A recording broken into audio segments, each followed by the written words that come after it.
Very good morning to everyone. So, we are now starting with the new chapter. As I told you, this one is a very small chapter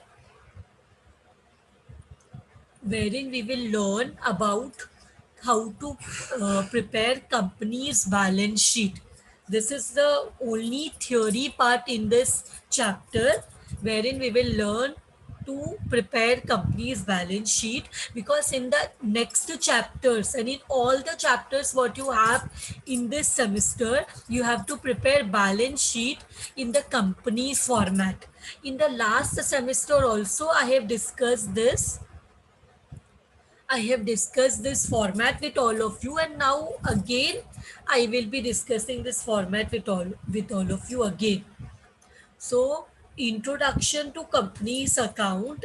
Now, first of all, let us understand what a company is. So, according to section 2, subsection 20 of the Companies Act 2013, it states that a company means a company formed and registered under that act or any under any previous Companies Act.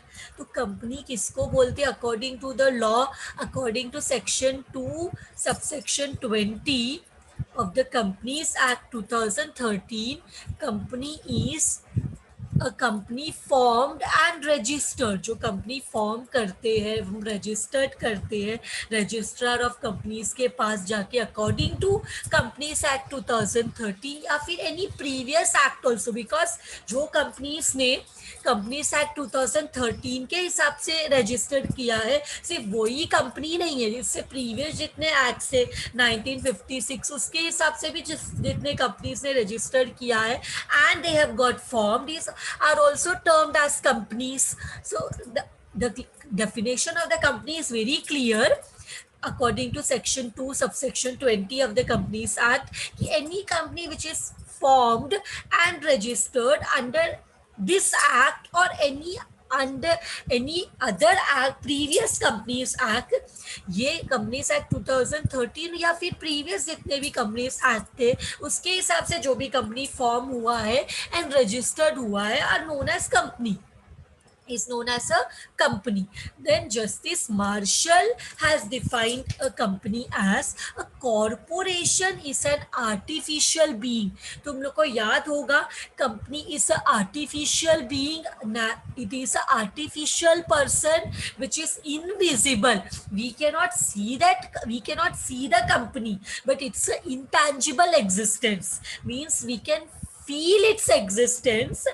And see, according to the law, it is a person because it can enter into a contract, it can be sued, it can sue, मतलब हम court case कर सकते हैं उसके खिलाफ. तो it is a person, but it's a artificial being which is existing according to the law के हिसाब से it has a existence, but naturally that person, there is no such person, but according to law it is there.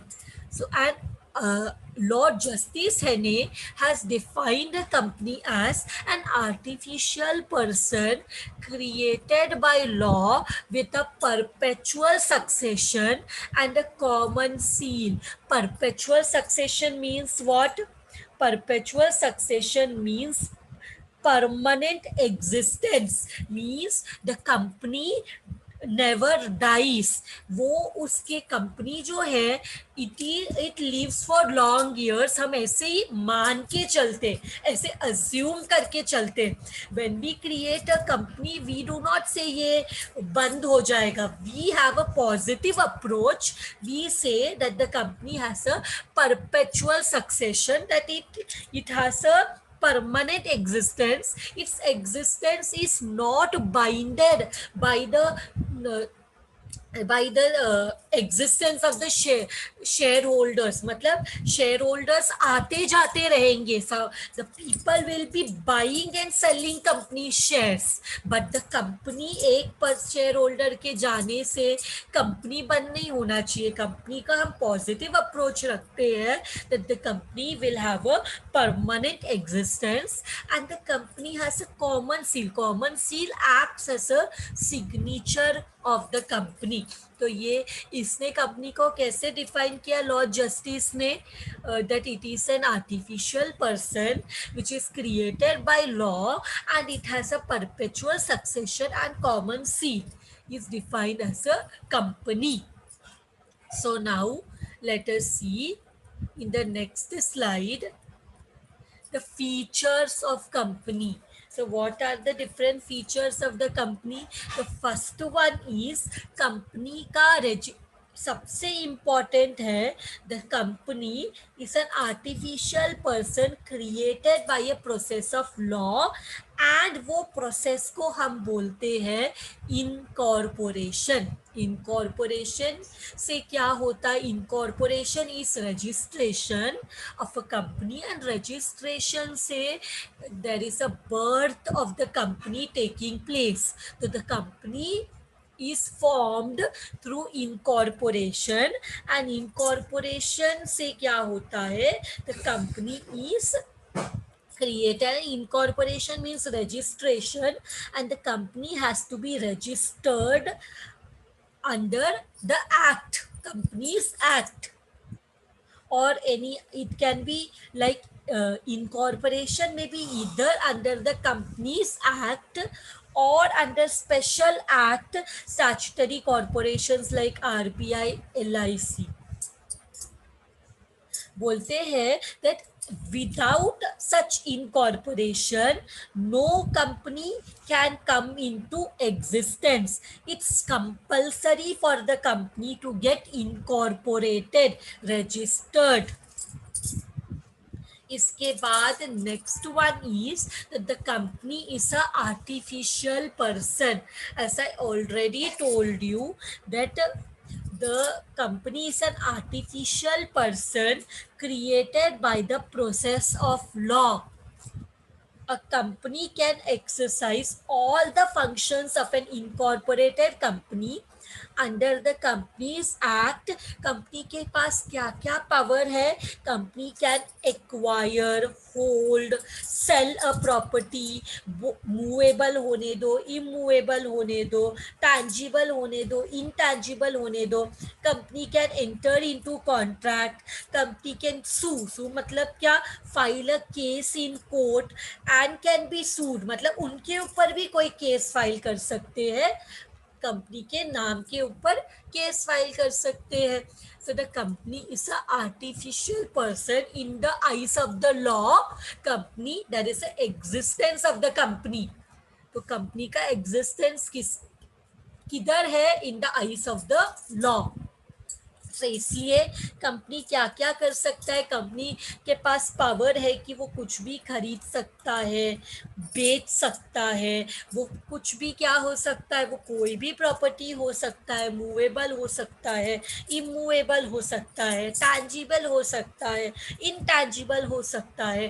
Company can enter into contract, company can sue मतलब file a case in court and can be sued. Company खुद case file कर सकता है या कोई company के ऊपर भी केस फाइल कर सकते हैं.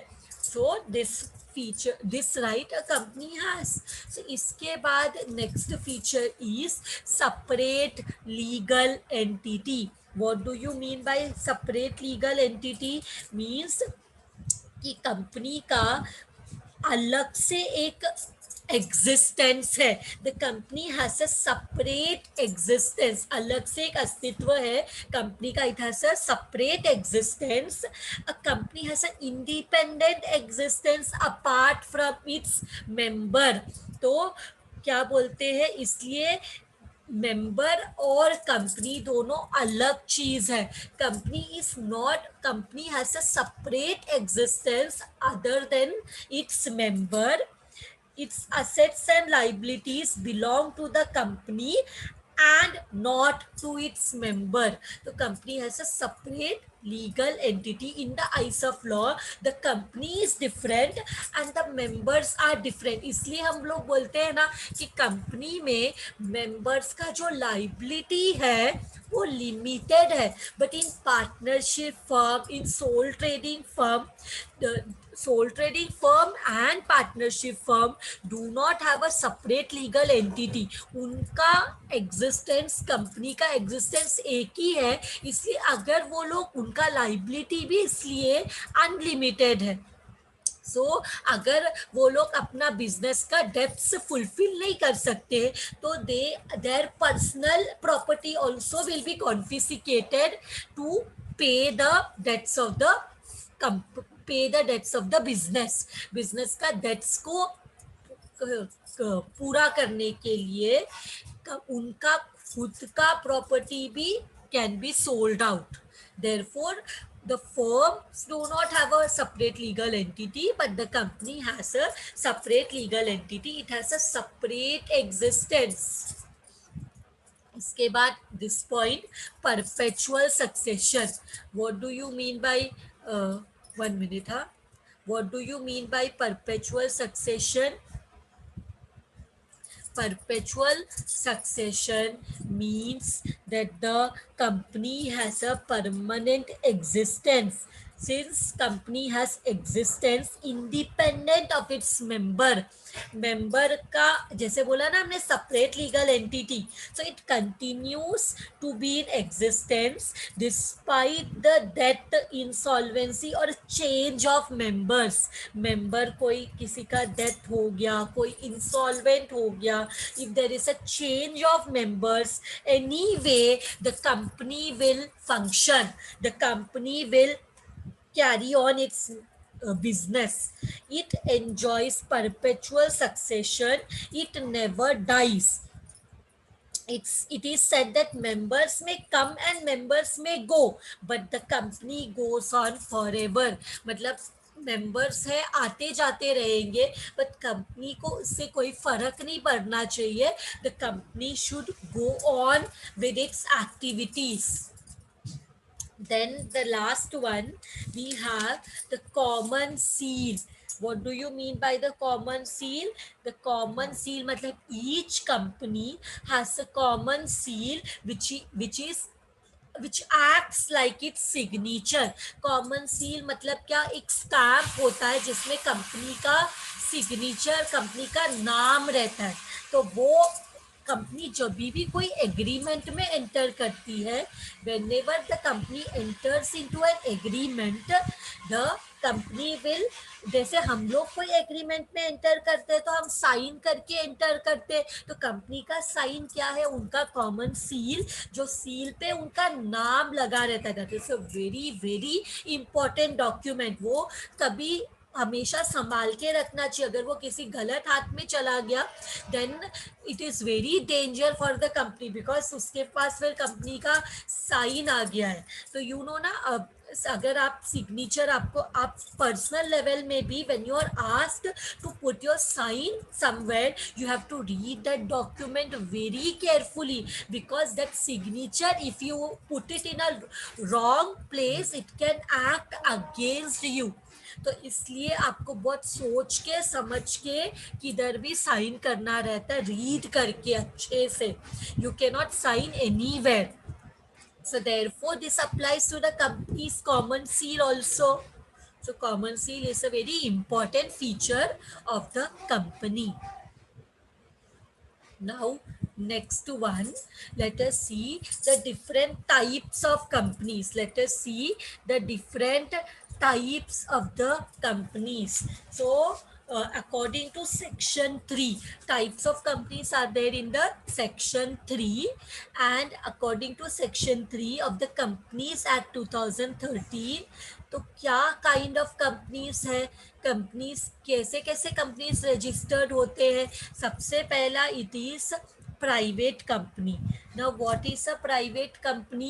So according to the definition of the Companies Act 2013, which got amended in 2015. Amendment matlab there was a alteration in 2015. It defines private company as a company which by its article restricts the right to transfer its shares, matlab like the public company.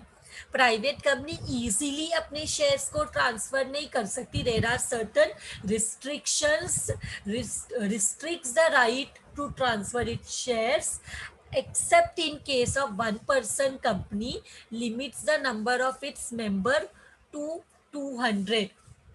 सो यहाँ पे क्या होता है, यहाँ पे the private company में be formed for any lawful purpose bye 2 और more persons. तो प्राइवेट कंपनी में मिनिमम कितने मेंबर होना चाहिए, 2 और मोर बाय इतने मेंबर्स होने चाहिए.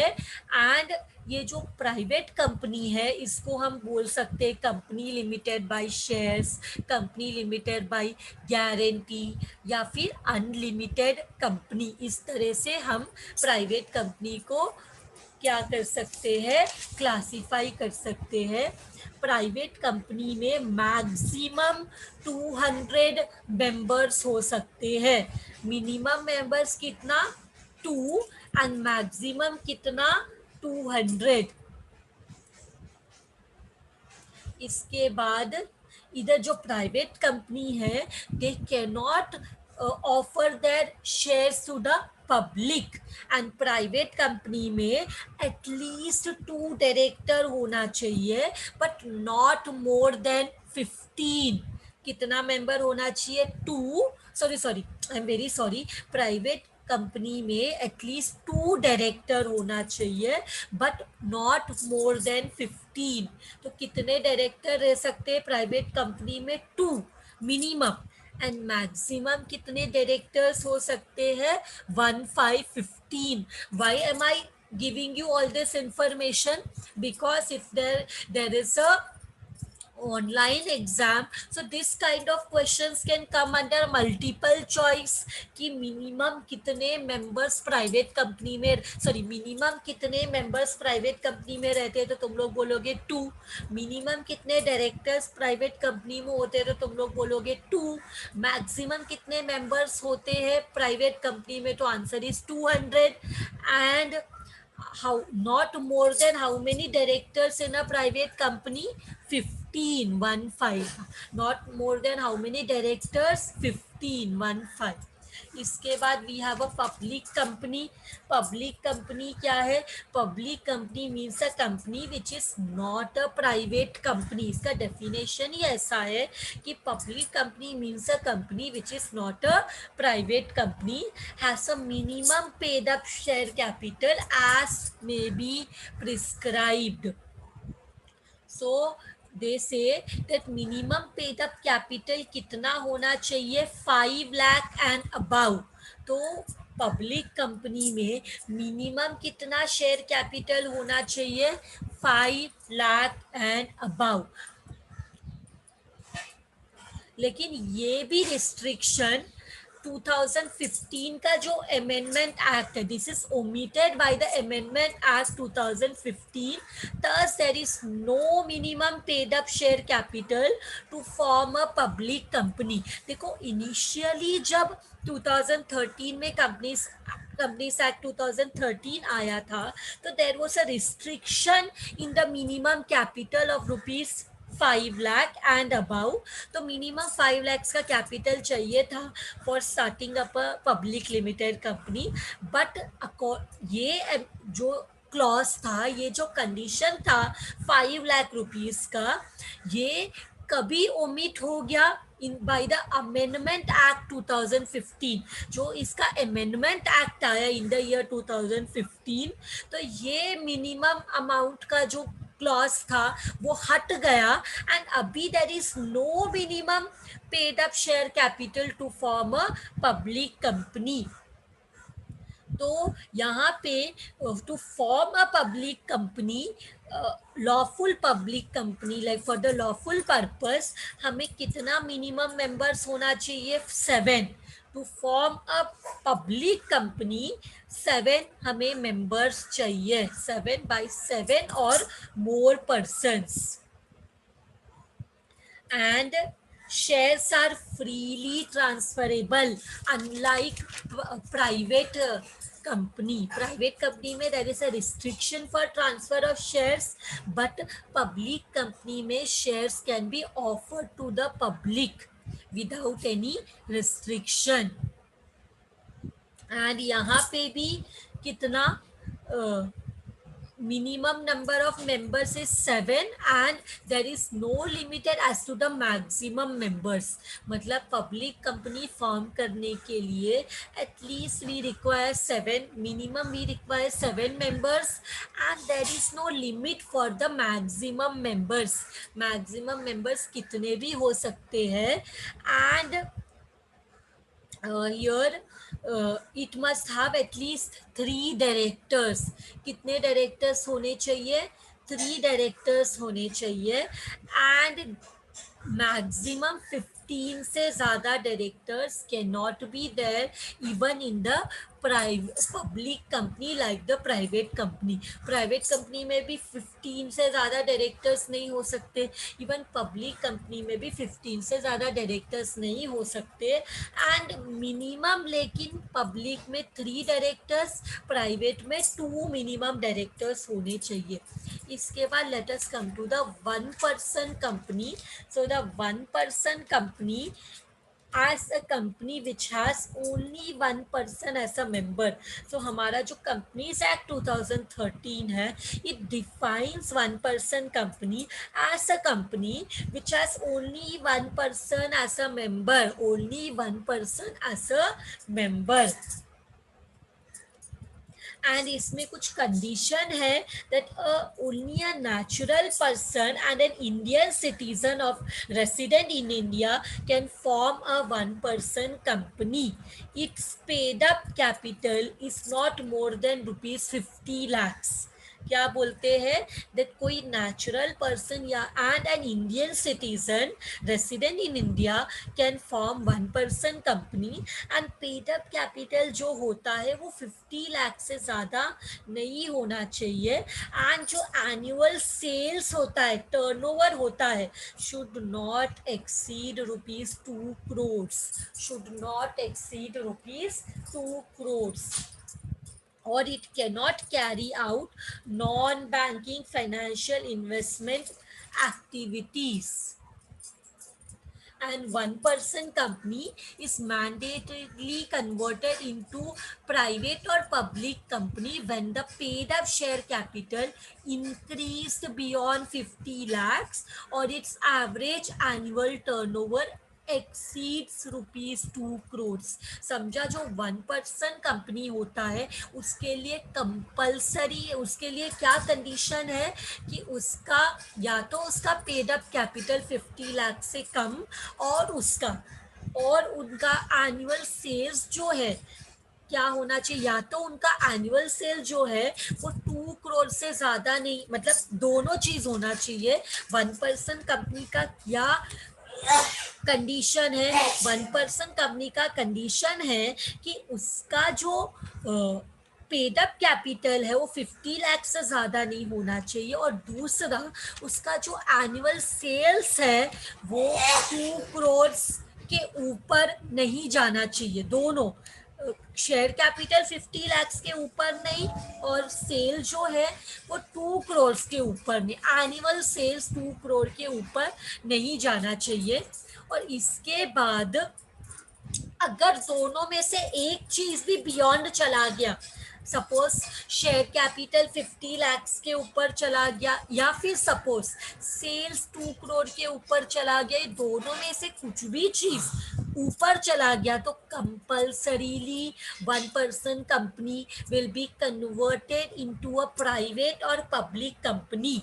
दोनों में से एक क्लॉज भी ऊपर चला जाता है, सेल्स इंक्रीज हो गया या paid up share capital increase हो गया, दोनों सिचुएशन में this company will compulsorily be converted into a private or a public company.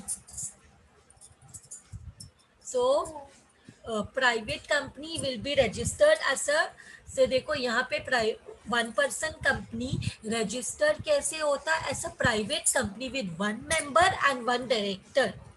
तो ये जो 1% कंपनी होता है वो कैसे रजिस्टर्ड होता है, will be registered as a private company with 1 member and 1 director, 1 member and 1 director. तो यहाँ, तो ठीक है। नाउ इसके बाद what is there, company limited by shares, company limited by shares. तो the company limited by shares में ये कौन सा कंपनी है, company limited by shares means a company having the liability of its member limited to the memorandum to the amount if any unpaid on the shares respectively held by him। तो मतलब यहाँ पे suppose the share is of 100 and the company has called only 75 rupees, तो इनका कितना liability रहेगा, 25 rupees का। मतलब जितना शेयर्स है, जितना शेयर्स का लाइबिलिटी है उतना लाइबिलिटी शेयर होल्डर्स के ऊपर रहता है, limited company limited by shares.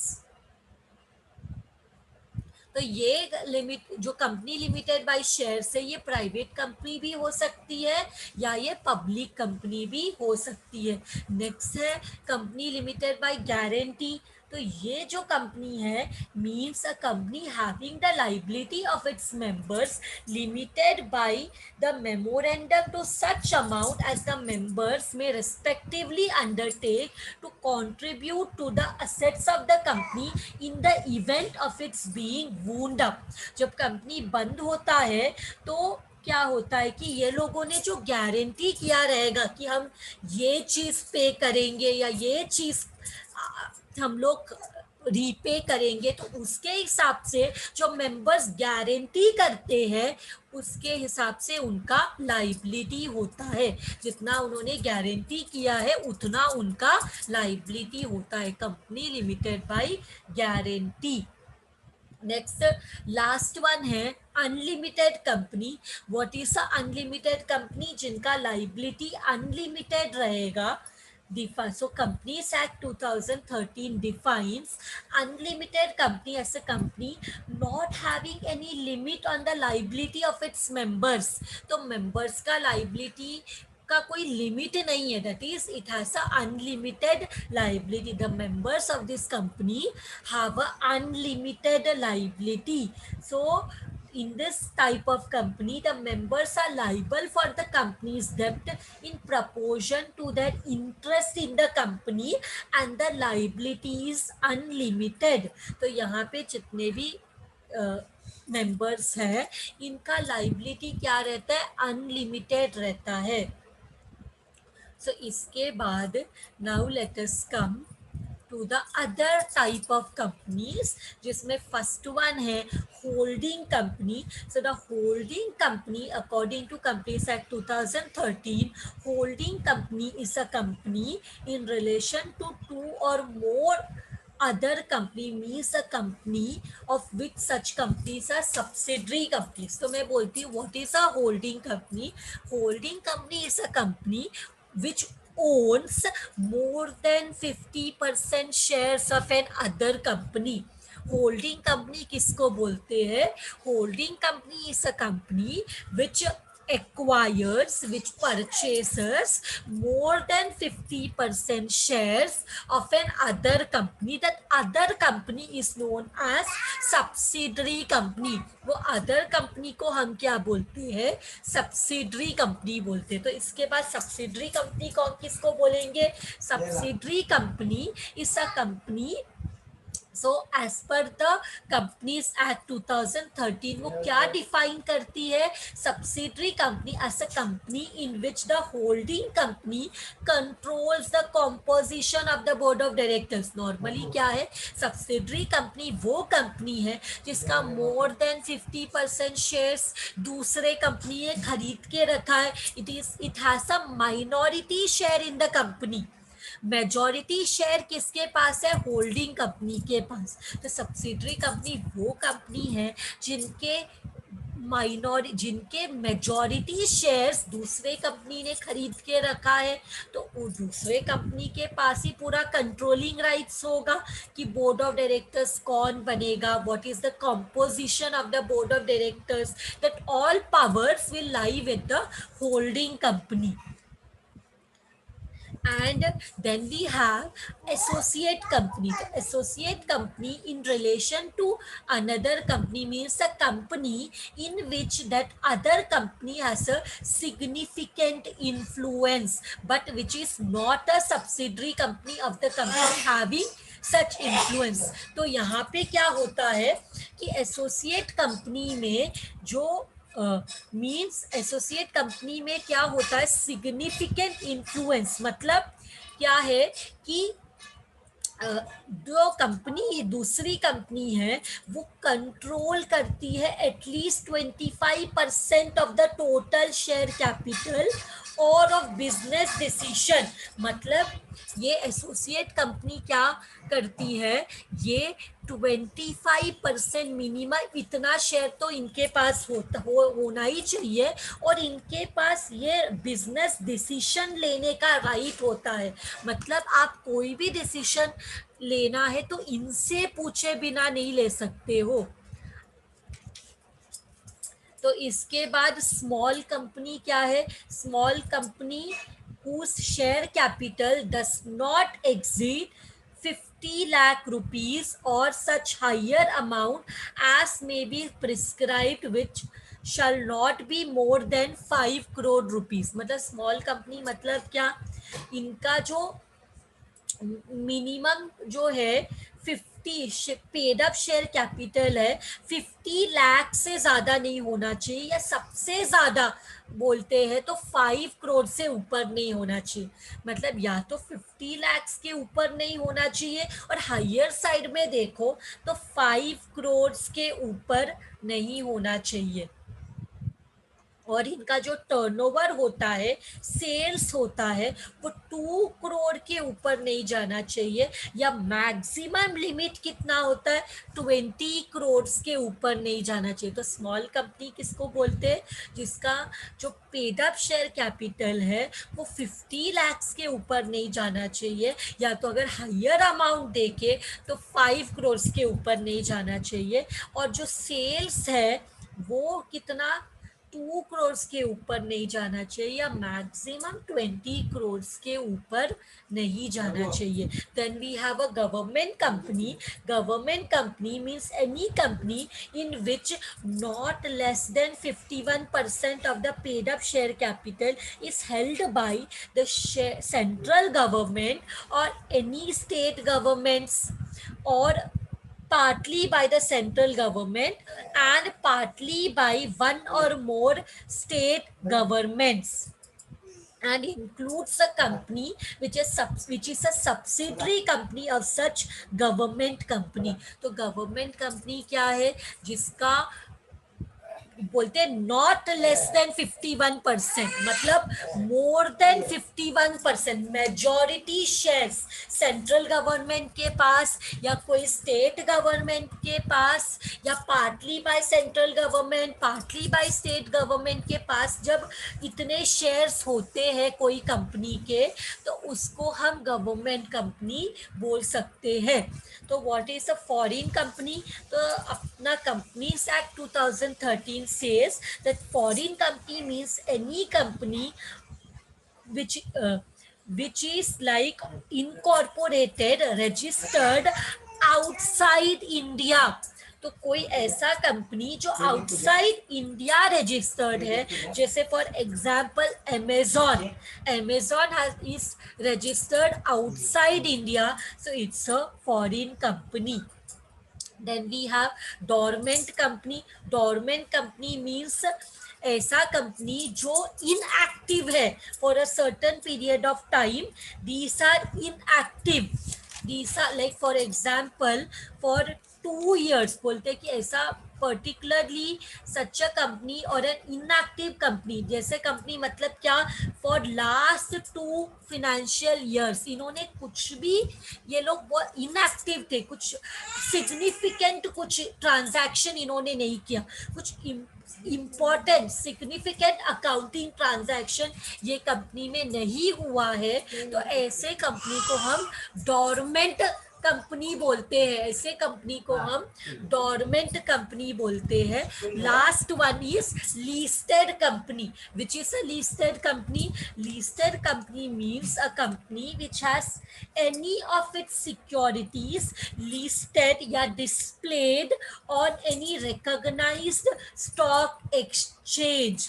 मतलब ऐसे कंपनीज जिनका शेयर्स या कोई भी सिक्योरिटी कोई रिकॉग्नाइज स्टॉक एक्सचेंज में डिस्प्ले हो रहा हो, उसको हम बोलते हैं लिस्टेड कंपनी। तो इतना ही इधर है। इसके बाद नाउ हम लोग क्या करेंगे, in the next lecture we will discuss the format of the balance sheet, और हम एक बैलेंस शीट का सम करेंगे। See, इसके अलावा भी there are some concepts which are theoretical concepts which you all have done in your 11th and 12th standard. So I will suggest you to read the textbooks. Textbooks read करोगे तो आपको वो चीज़ समझेगा for the, because ये chapter में या तो theory question आ सकता है अगर ये ऑफलाइन एग्जाम होगा, या तो मल्टीपल चॉइस क्वेश्चंस आ सकता है अगर ऑनलाइन एग्जाम होगा। तो इसलिए आपको क्या करना है, टेक्स्ट बुक के पीछे के ऑब्जेक्टिव्स रीड करने हैं और टेक्स्ट बुक का चैप्टर रीड करना है। This is a theoretical chapter, लेकिन इसमें हम कंपनी का बैलेंस शीट का क्वेश्चन पूछ सकते हैं। तो ये मैं आपको कंपनी का बैलेंस शीट का फॉर्मेट करवाऊंगी और बैलेंस शीट का सम करेंगे, so that for the next lecture also you can in the next lecture what I will do, I will do the format and we will do the sums. With this I end today's lecture. Thank you so much everyone.